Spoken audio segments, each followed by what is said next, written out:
Welcome to the Embrace Fertility podcast. I'm Naomi Wolfson.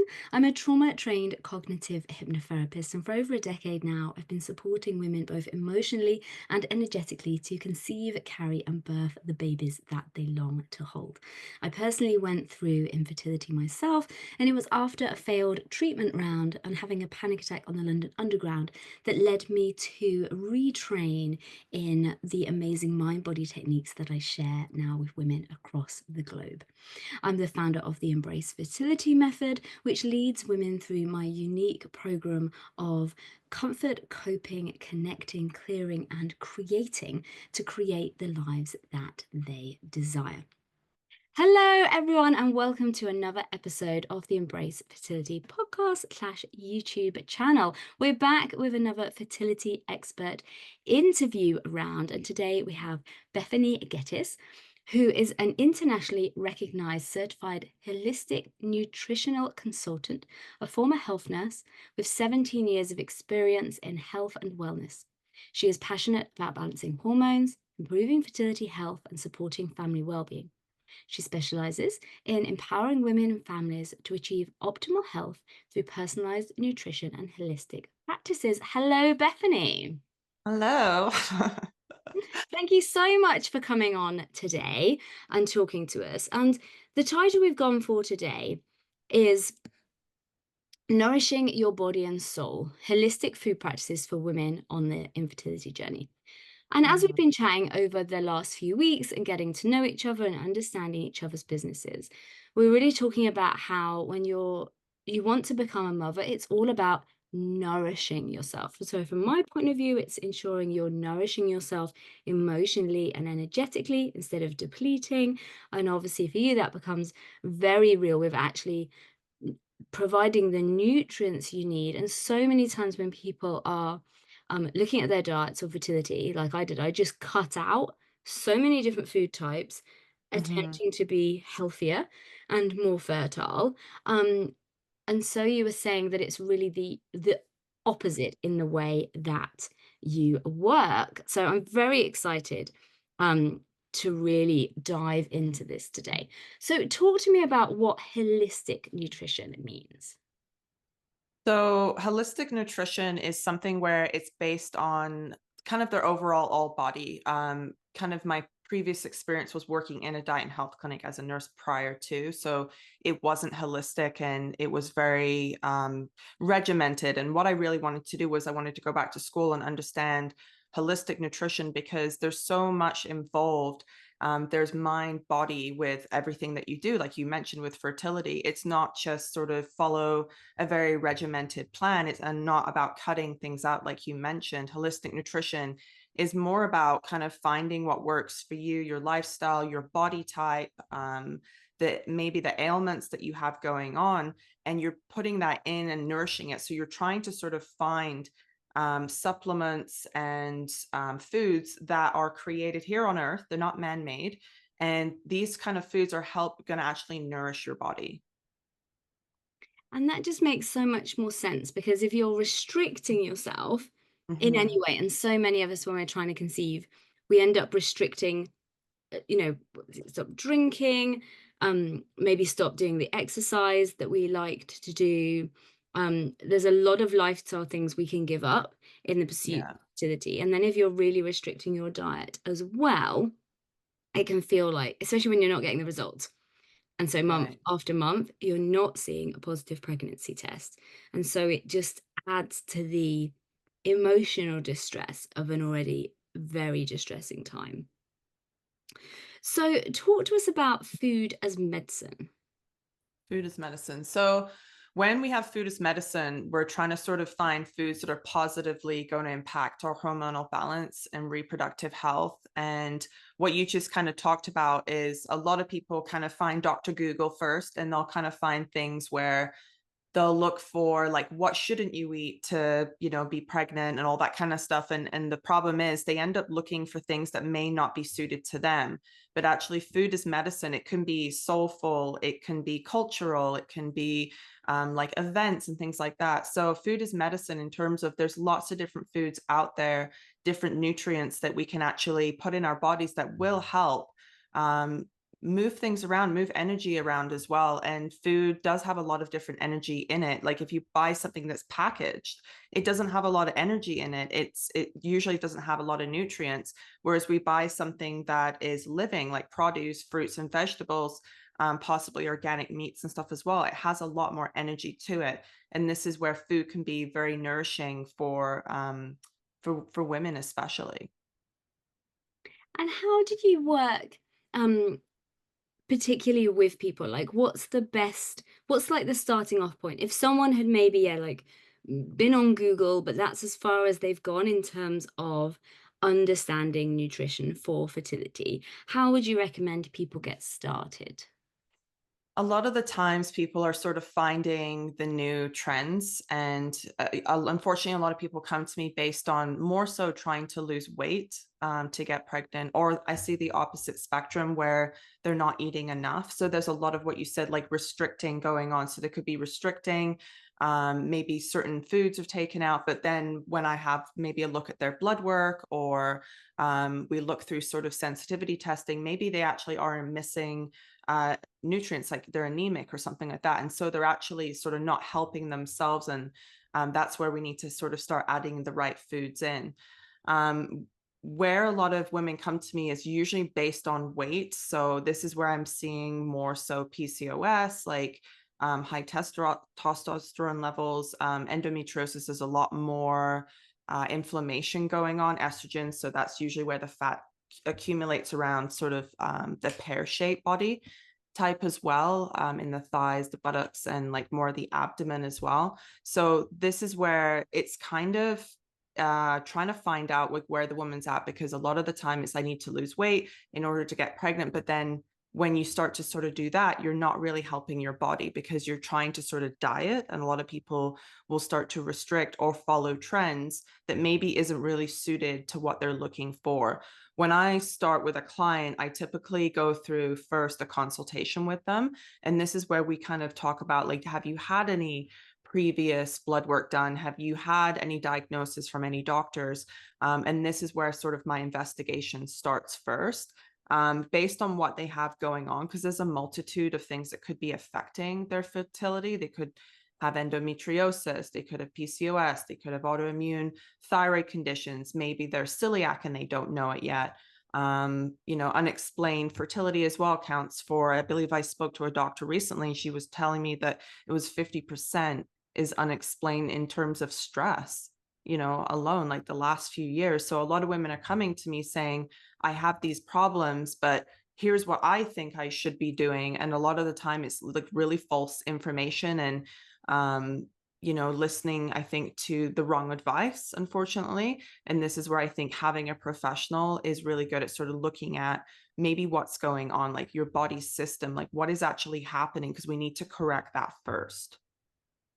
I think it's so important, like, to get that support, because it was only when on my own journey, when I actually went and spoke to a nutritionist and I was like, I can't keep on with the diet I'm doing, because yeah, I was losing too much weight and then my Yeah. BMI had dropped below the recommended levels for IVF. So I was then in the position of needing to put weight back on. So Hmm. it turned out that I had, yeah, sensitivity to gluten. So I'd given up gluten. I'm still gluten free today, but I also gave up dairy.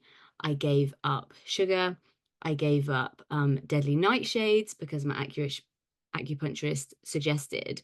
And so I was like, maybe the hardest thing I found was potatoes. I was like, I've now cut out so many food groups. Yeah. I literally wasn't nourishing myself enough. And I was like, right, this is just silly now. I am, and all my friends were like, you look really skinny, like you don't look right. But in my head, I was like, this is brilliant. I'm doing this amazing thing for my fertility.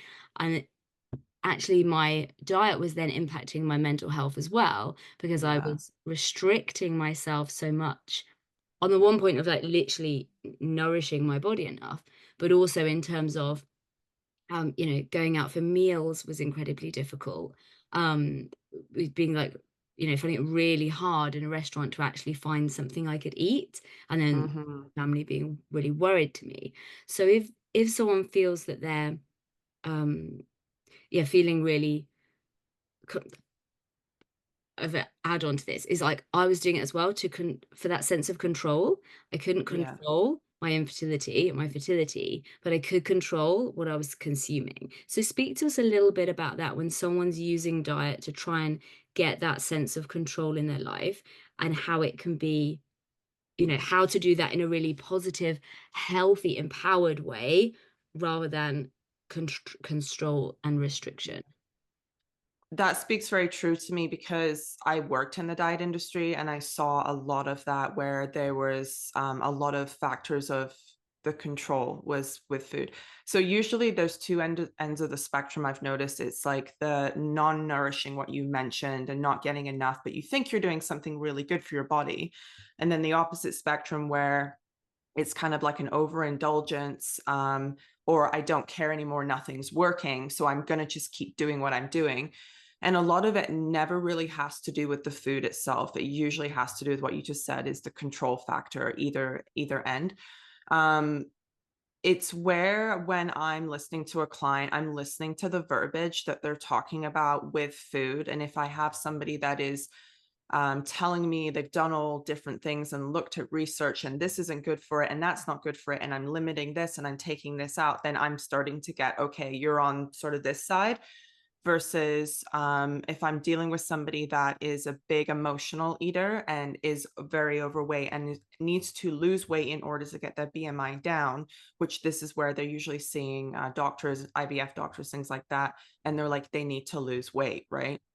Um, this is where it's you have to kind of be careful, like walking on this territory, because I think when I hear that verbiage, this is where when I make a custom meal plan, I do not want them sticking to it like 100% because, as you know, like you mentioned, with restaurant eating, with family events, like you can't be 100% all the time. And this is where I think during nutritional accountability calls, this is where we're working on that control because this is the biggest work that has to be done is to kind of like we have to start to let go of these little things because again like you said you feel like you don't have that control over having a baby and things like that and so I understand where it's coming from but it's the small things like that where it's like instead of restricting like what's something that would really help you feel better about yourself, what can we do instead, or maybe let's find an alternative that we can use to nourish you. Like, for example, when you said no gluten, no dairy,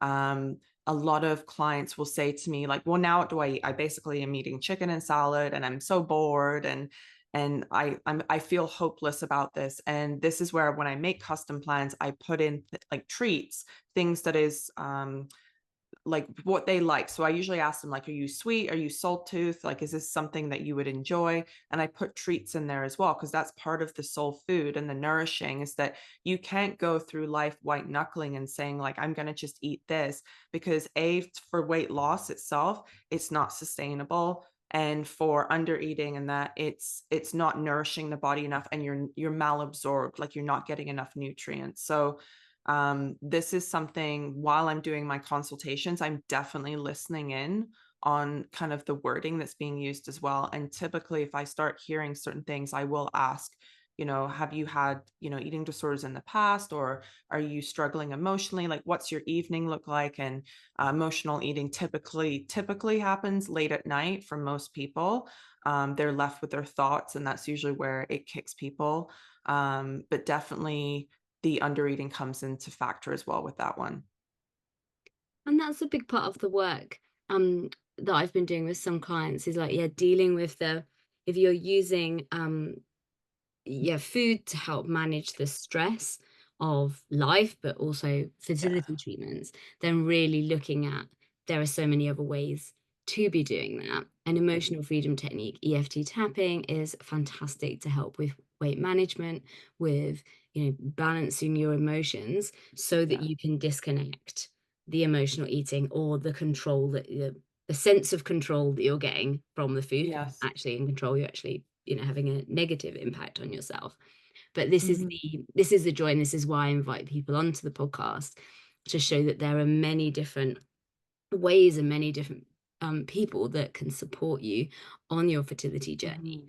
Because I think sometimes people can go kind of all in on diet or all in on the mind body link or all Yeah. in on treatments, whereas, or all in on supplements or whatever it is, whereas actually getting a more balanced approach and looking at what is it that I need and my body needs.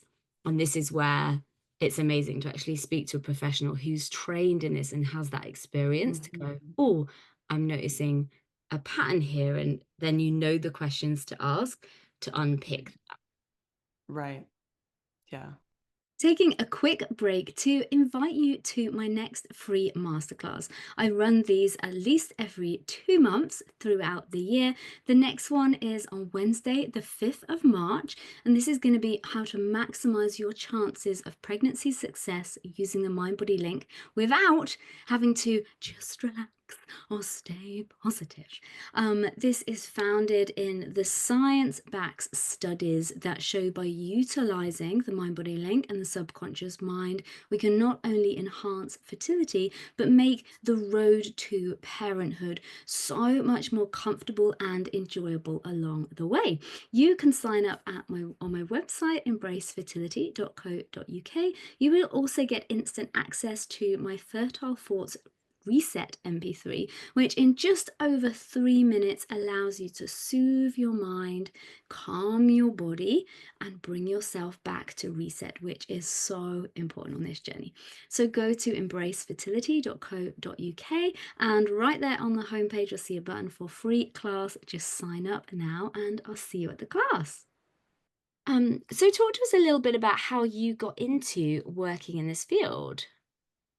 Well, like I said, I started sort of as a nurse and wanted to help people, and really, I started in the hospitals and thought that was too far gone.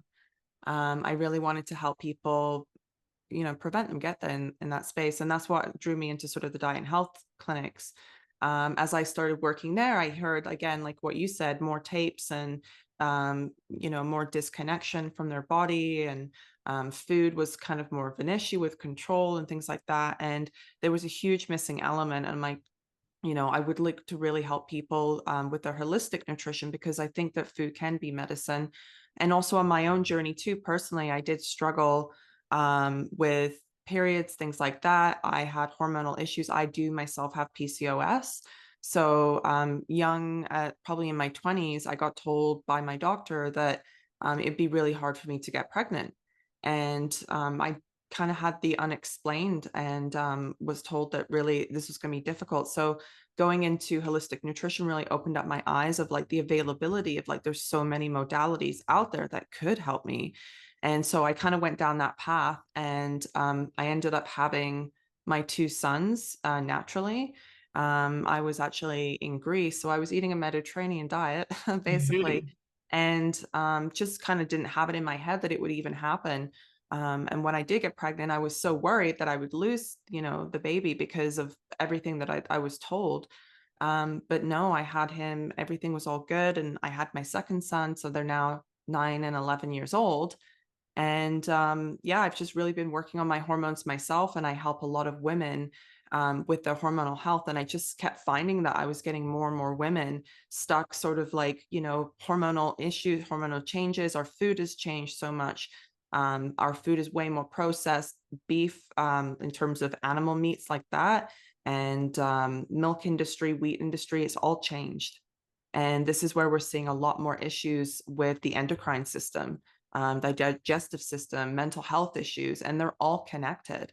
And this is where I see a lot of women struggling, and the fertility space was getting very saturated, very heavier with that. And women coming to me saying, like, look, I'm trying to get pregnant, or, I've been pregnant before, but it's not happening again. Like, I need to sort of work on this. And this is where we have to sort of uncover like what's going on first with women. So this is kind of how I got into the space.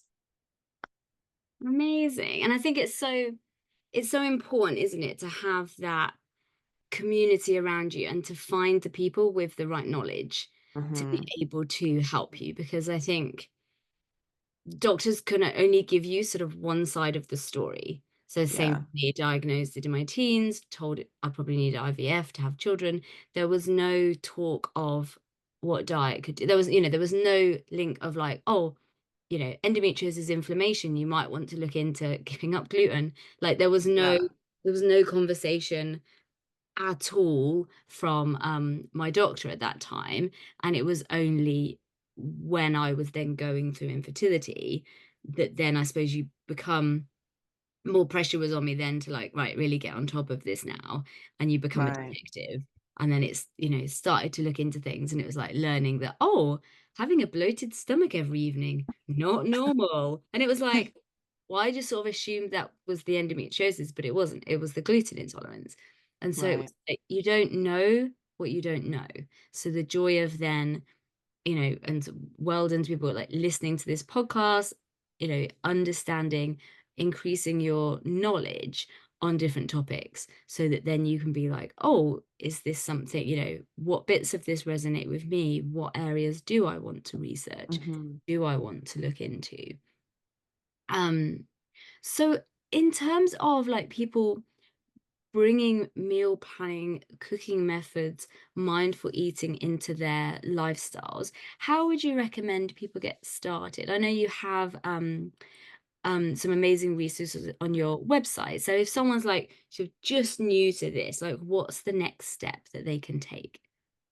Well, I definitely have that 7-day fertility meal guide that is available to anybody. And what it really is it's to help sort of lessen the inflammation. It's really good for just in general, I think, because it's lessening the inflammation. What's happening is you're going to give yourself sort of more energy, cellular energy.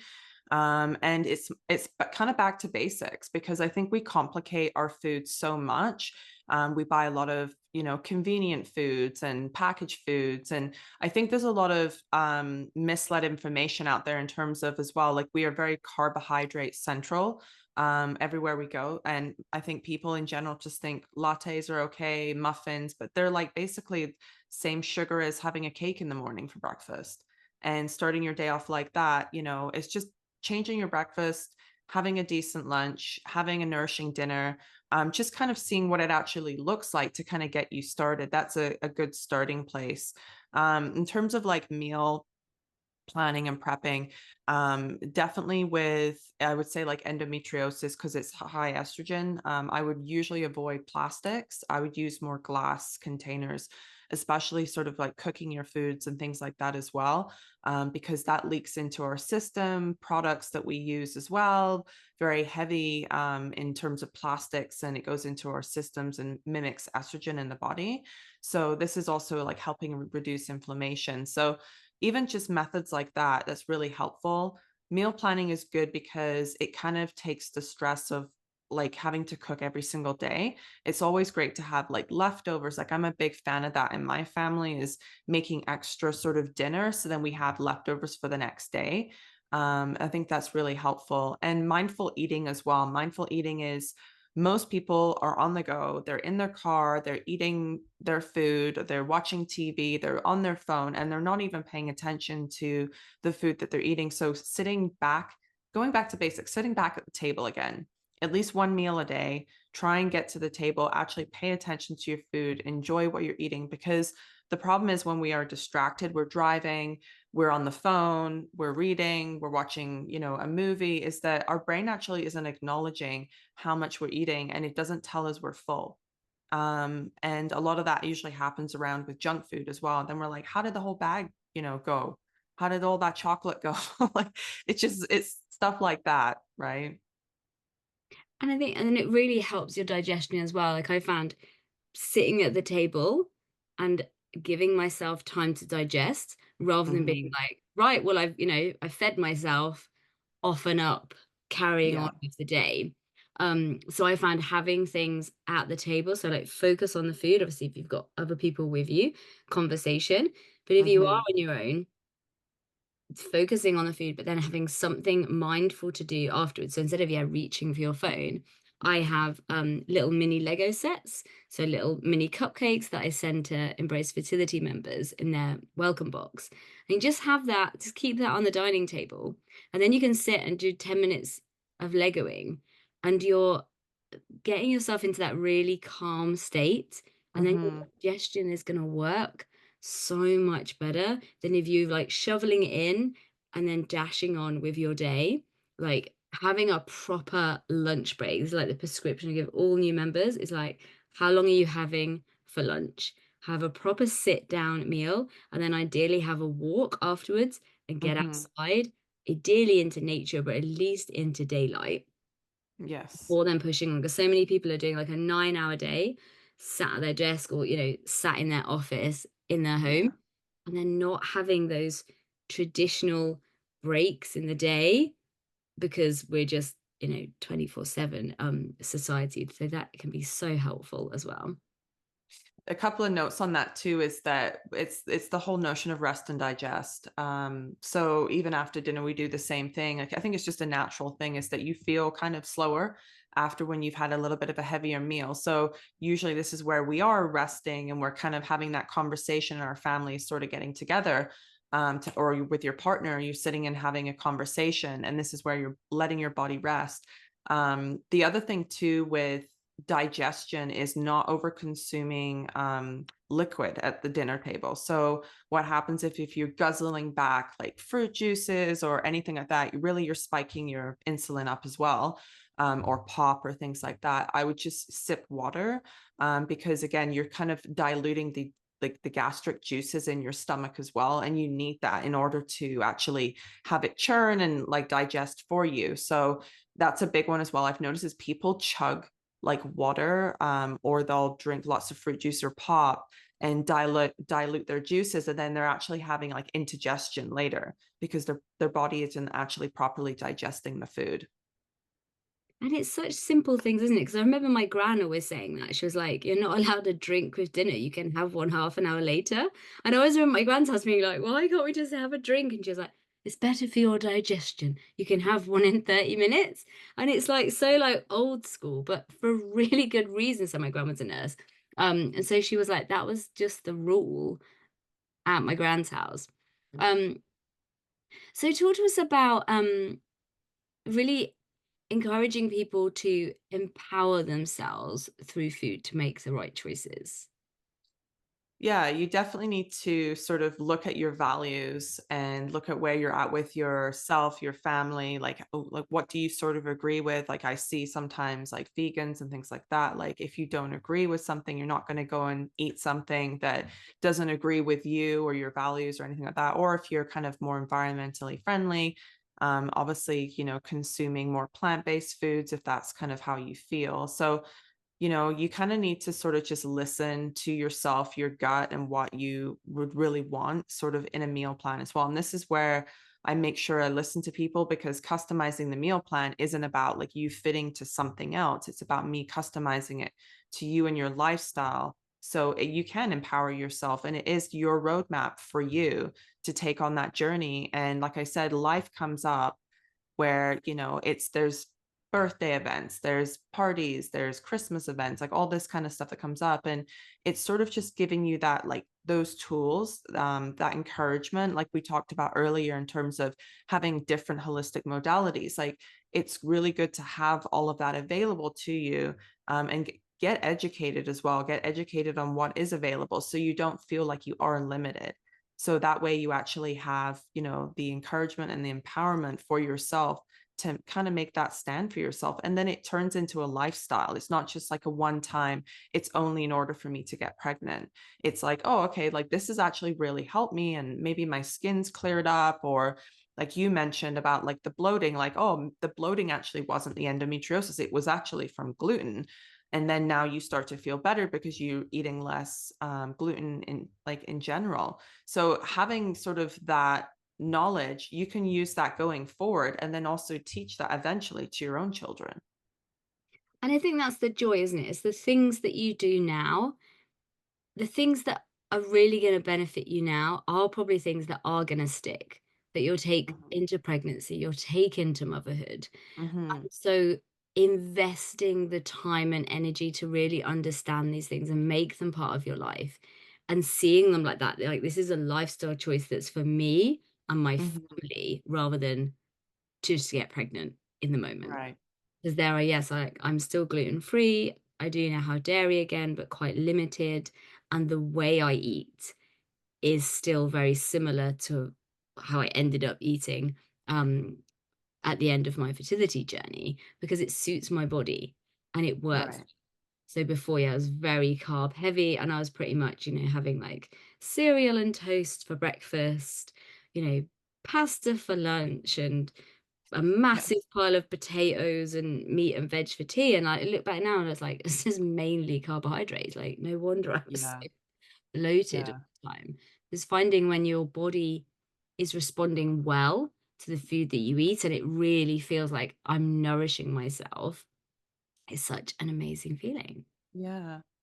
And part of the empowerment too is that it made me think I don't want to see clients for the rest of my life. I don't want to see that same client. I want to teach them and have them go forward and see somebody new that isn't that educated, that needs that knowledge, because that's what it's about. And when you work in a diet industry, unfortunately, you are seeing the same people, but they're actually worse off. And that's like the worst thing, honestly, that I noticed in that industry versus encouraging and empowering and giving those tools and the knowledge. It's like now you have that knowledge. And like, I like what you said about it. You're investing in yourself. And now it's like, go be free and do this for yourself and your family. And like you said, you look back and think, oh my goodness, like I ate, all this for, breakfast, lunch, and dinner. And like, I now realize like that wasn't helping at all. And it probably won't help me today. So you have that knowledge now, which is excellent. Thank you so much for coming on today. Can you tell us where we can find you? Definitely. All of my social media is on my website. So it's www.ndelish.com. Excellent. And are you on Instagram, Facebook, etc.? Yes, yes. Fantastic. I'm going to put all the links in the show notes, and I'll also put a link to that 7-day fertility meal plan. So I highly recommend everyone go and download that.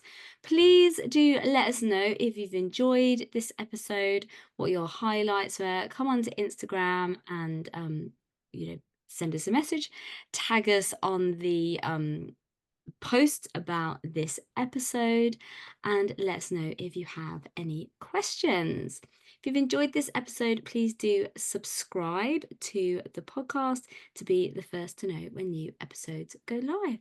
Bethany, thank you so much for coming on today. Thank you so much for having me.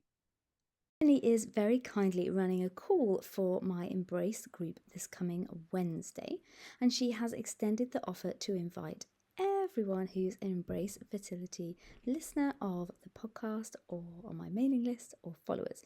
So all you need to do is click on the link in the show notes and fill in a short form for Bethany to let her know what you're struggling with at the minute in terms of what's going on in your life, and then to ask her any questions. She's going to be coming and joining us for an hour on the 26th. Let's just double check the date. Yes, on Wednesday, the 26th of February at 8:30. Yes, that's right. Which is an exclusive conversation and group call about nutrition for fertility and pregnancy. And you are all invited. So just hit that link in the show notes and send that form off to Bethany, and then she will send you the Zoom link to join us at 8:30 on Wednesday. If you're interested in talking with me about the emotional support that you need right now, then please do reach out. I offer a complimentary 30-minute coaching call for anyone who's considering working with me. We can go through and look at what your goal is for the next 3 months, and not just in terms of your fertility. Yes, fertility is the link, that is my passion, that is the world I love supporting people in. But as we know, infertility can just ripple through into every other area of your life. And this is why I support people emotionally through whatever they're going through. So yes, give me a shout. You can book that through my website, embracefertility.co.uk/coaching, and you can have a read through there of what the one-to-one support packages are. I also have the Embrace Fertility Method, which is my 12-week group coaching course. You can check that out soon. And if you haven't yet done so, then remember to come and sign up for my next free masterclass, which is on the 5th of March. I look forward to seeing you there.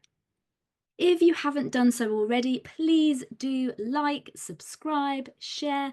Share this podcast far and wide. The information shared by Dr. Amy, I think, is so important to get out there and into the ears as many people as possible. So please do share. And if you've enjoyed this episode, please do leave a review, as that means then my podcast will be shown to more people and spread the word even further.